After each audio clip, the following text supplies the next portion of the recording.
Hi, in this video I'm going to show you how to merge cells in Google Sheets.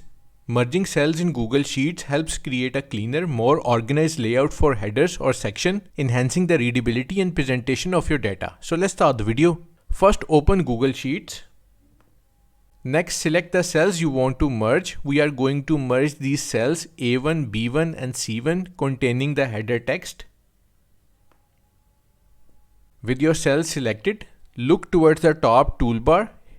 Here you will see a button that looks like a rectangle with arrows pointing towards each other. That's the Merge Cells button. Click on the down arrow next to it and the drop-down menu will appear with few options. We are going to select Merge All to combine the selected cells into one large cell. As you can see, all these cells are now merged into one cell.